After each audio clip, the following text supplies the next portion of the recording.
Aquí comienza Ellas Hoy, el programa semanal de France 24, en el que abordamos los principales hechos y luchas en materia de género.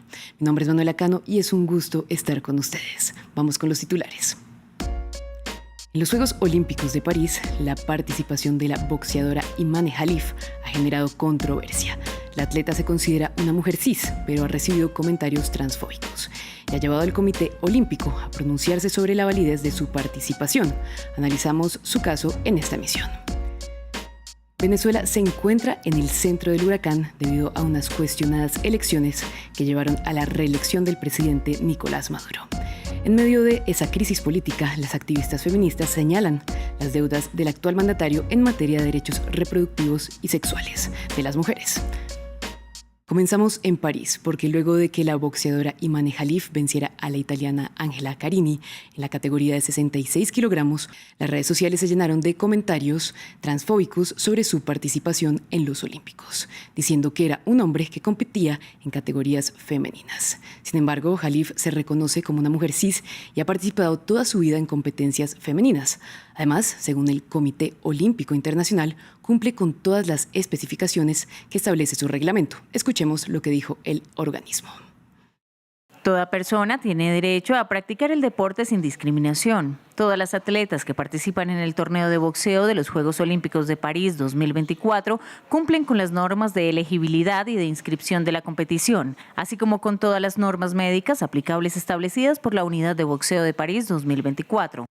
Pero, ¿qué tan válidos son los cuestionamientos de las personas que alegan que no debería participar en categorías femeninas debido a sus características físicas? Le preguntamos a Silvia Camporesi, bioeticista formada en biotecnología y experta en género en el deporte. Esto nos contestó.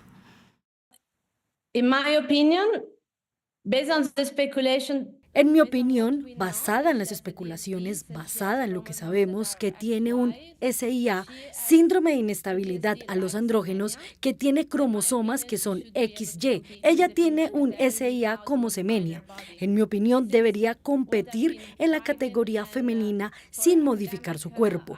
Esto es lo que he venido escribiendo en mis artículos académicos, pero también para una audiencia más grande, desde el comienzo del caso de Semenia.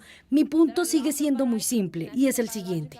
Muchas de nuestras ventajas genéticas y biológicas que nos dan los mismos niveles, la misma proporción de ventaja. Y tenemos expertas y testigos que han dado sus testimonios en la Corte de Arbitraje del Deporte en el caso, en 2019 por Semenia, y han mostrado que el grado de ventaja. Estoy hablando de Semenia, pero lo mismo se puede decir del boxeo.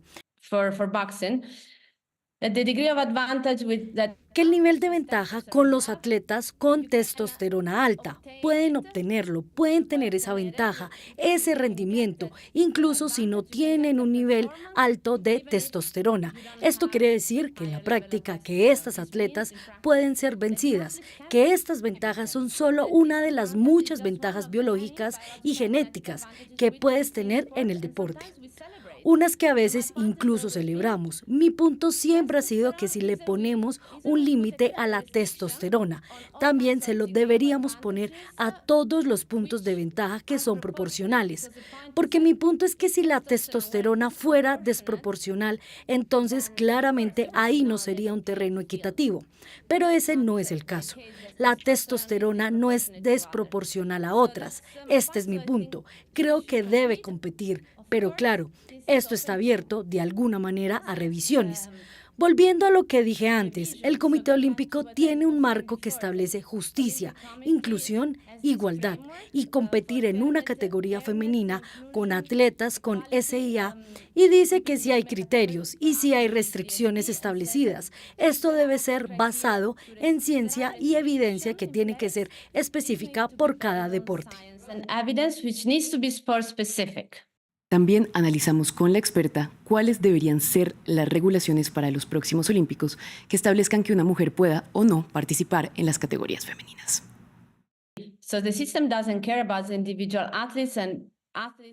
Al sistema no le importa lo que pasa con las atletas de manera individual y las atletas salen heridas de diferentes maneras. En mi opinión, el sistema debería incluir a las atletas que nacieron siendo mujeres y no me importa sus cromosomas. Entonces, el sistema ideal sería que las mujeres atletas decidieran sobre estas cuestiones, porque son las federaciones, miembros de las federaciones o miembros de la política, como fue en este caso en Italia. Entonces me gustaría que fueran las voces de las mujeres las que más se escucharan para los futuros olímpicos y que nos digan qué piensan que es una ventaja que no es justa, como lo hizo una atleta irlandesa que se enfrentó a Jalif, que dijo que no le importaban sus cromosomas, que no era una tramposa. Podríamos escuchar más atletas que comparten esta opinión. Y no estoy diciendo que las restricciones nunca sean justificadas, pero tienen que ser informadas por muy buenos estudios científicos. Y este no es el caso, por ejemplo, en el atletismo. Así que creo que para los próximos Olímpicos me gustaría ver más los puntos de vista de las atletas, porque al final siempre son los hombres los que toman estas decisiones.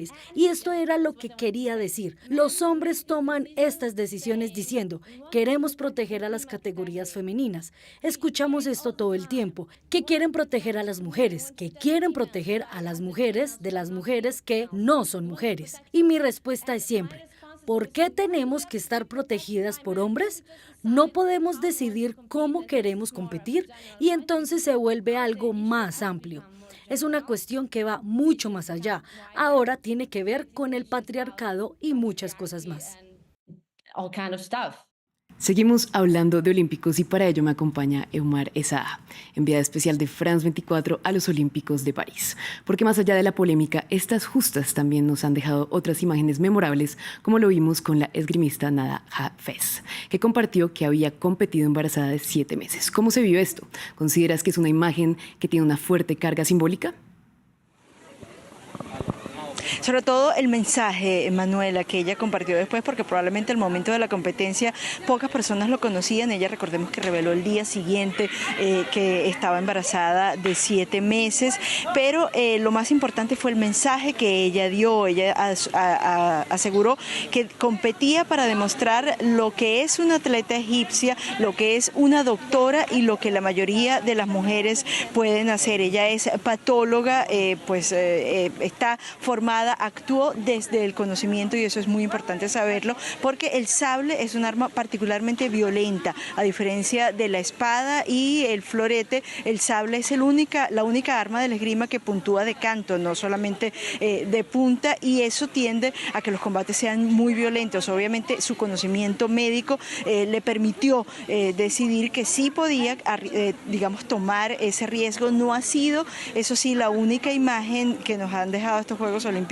lo que tiene que ver con la inclusión de mujeres en gestación, porque también en tiro con arco vimos otra atleta embarazada de 7 meses, Yailagul Ramazanova de Azerbaiyán, compitió en estado de gravidez, y pues es una muestra de hasta dónde pueden las mujeres extender las capacidades y las posibilidades, y cómo ya cada vez más en nuestro mundo deja de ser, digamos, una condición de minusvalía el hecho de encontrarse en estado de gestación. Eumar, muchas gracias por estar con nosotras en Ellas Hoy. Y dejamos de lado los deportes y cambiamos de tema, porque Venezuela ha estado en el centro del huracán desde las cuestionadas elecciones en las que, según información del Consejo Nacional Electoral, Nicolás Maduro fue reelecto como presidente. El proceso ha sido cuestionado por alegatos de fraude por parte de la oposición. En paralelo, grupos feministas y activistas han incrementado sus acusaciones al gobierno de Maduro de no haber avanzado hacia la protección de los derechos sexuales y reproductivos en el país. Para analizar este tema, conectamos con Blanca Martorell, psicóloga feminista y activista por los derechos reproductivos en Venezuela. Gracias por estar con nosotras en Ellas Hoy. A grandes rasgos, ¿cuáles son las principales deudas en materia de derechos reproductivos en las mujeres en Venezuela? Bueno, la deuda pendiente es bastante grande. No se dan garantías de derechos sexuales y reproductivos en Venezuela. Y aunque tenemos legislaciones favorables, ¿sí?, como la Ley Orgánica sobre el Derecho de las Mujeres a una Vida Libre de Violencia, esta no cuenta con un reglamento para poder ser aplicado. Y aunque ha sufrido reformas también favorables, no hay un reglamento que entonces pueda ser aplicado, por ende entonces los funcionarios públicos, ¿verdad?, no saben cómo aplicarla, y esto hace que, bueno, primero no hay capacitación a los funcionarios y funcionarias que están atendiendo a personas víctimas de violencia basada en género. ¿Okay? Lo que hace es que estas personas sean doblemente revictimizadas, ¿sí? Doblemente victimizadas, digamos, o revictimizadas, perdón, es la palabra. Y aun cuando tenemos también un plan integral para la aplicación de los derechos sexuales y reproductivos a nivel nacional, que esto fue generado en el 2014, tampoco hay una aplicabilidad. ¿Por qué? Porque no tenemos una ausencia, por no decir deficiencia, realmente una ausencia de la educación sexual integral en todas las áreas de la educación formal. Por otro lado, yo quería preguntarte, ¿qué ha hecho el gobierno? ¿Ha habido una voluntad del gobierno de Maduro para avanzar hacia la despenalización del aborto? Desde el gobierno y desde los espacios de toma de decisiones no ha habido voluntad política para esto. Y mucho menos en los últimos 4 años, donde hay una presencia importante de grupos religiosos conservadores en espacios de toma de decisión, que por supuesto son personas antiderechos que prohíben el aborto y que no están de acuerdo, y tampoco con el matrimonio igualitario, ¿no? Y tampoco con la educación sexual integral.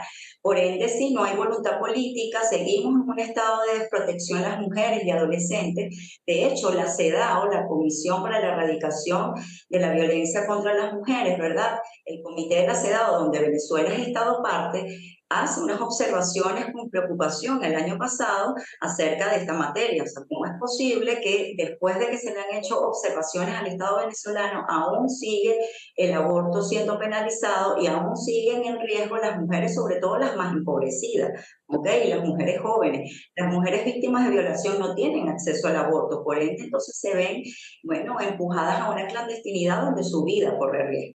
Blanca, muchas gracias por estar con nosotras en Ellas Hoy. Estaremos muy pendientes de lo que ocurra con Venezuela y también con las mujeres de ese país. Y a ustedes muchas gracias por estar con nosotros. Recuerden que pueden ampliar este y otros contenidos en France 24 y también en france24.com.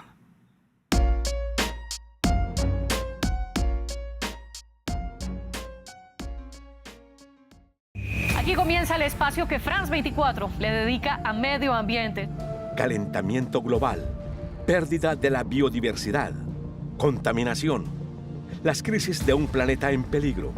No podemos perder más tiempo. Así lo dijo el secretario general de Naciones Unidas, Antonio Guterres. Ante estos desafíos ambientales, surgen soluciones creativas. Descubra las salidas sostenibles para un planeta resiliente. Acompáñeme en Medio Ambiente en France 24 y france24.com. Hola, soy Cristóbal Vázquez, su corresponsal de France 24 en español en Washington. Siga conmigo todas las noticias de Estados Unidos en los noticieros y en la programación diaria. Cristóbal Vázquez, uno de los 200 corresponsales de France 24 en el mundo.